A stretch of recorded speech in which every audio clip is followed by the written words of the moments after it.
Bonjour à tous, je suis Paul-Éric Frossard, fondateur de CPZ, une cave que j'ai créée dans le 9e arrondissement de Paris, spécialisée dans tout ce qui est autour de l'apéritif, des boissons, des cocktails, des spiritueux, avec une gamme très large, et vous êtes évidemment tous les bienvenus chez CPZ.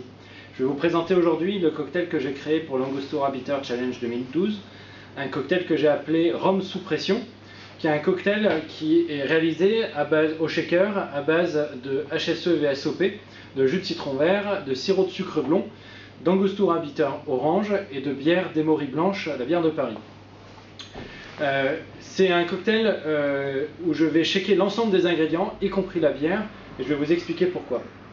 Donc c'est un cocktail que je prépare au shaker, avec du rhum HSE VSOP, un rhum qui est très raffiné, très puissant, avec ses arômes boisés que j'aime beaucoup et que je travaille depuis le début chez CPZ.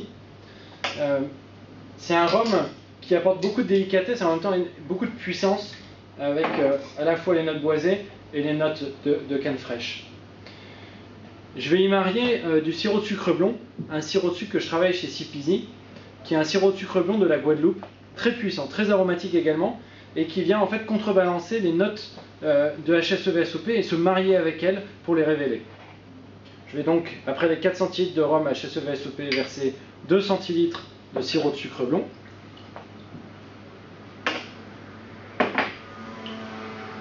Je vais y ajouter 1 centilitre de jus de citron vert.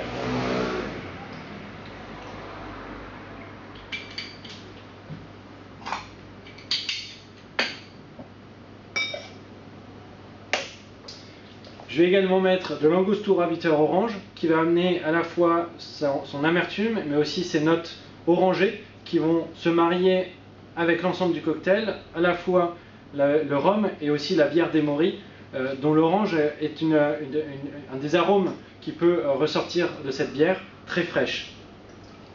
Un dash donc d'Angostura Bitter orange. Et avant de passer à l'ajout de la bière d'Emory, je vais shaker une première fois.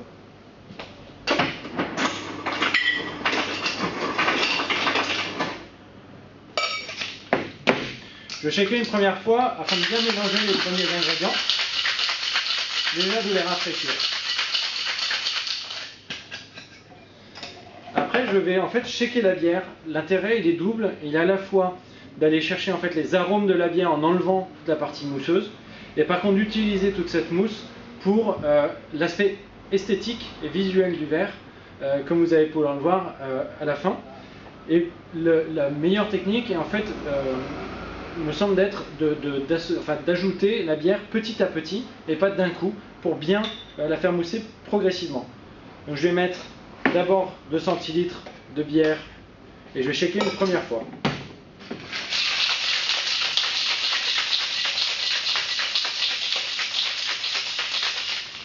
Comme vous le voyez, on crée déjà une très jolie mousse qui est à la fois gustative et va vraiment donner ce visuel au verre.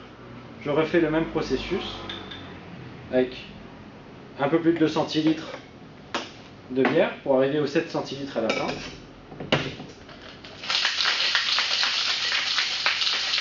Donc là, je redégage de nouveau les bulles. Je vais ajouter une troisième fois pour arriver à mes 7 centilitres de bière.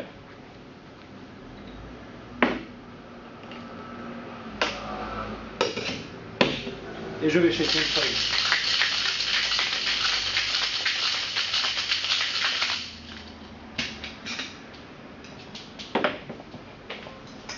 Je vais verser le mélange dans un petit verre en retenant les glaçons.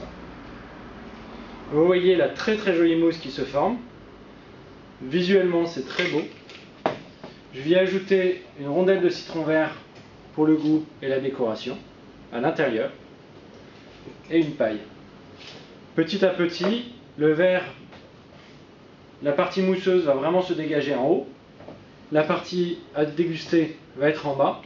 Et la mousse, en fait, sous la pression du froid et du shake, va rester très consistante en haut. Voici le cocktail Rhum sous pression par CPZ.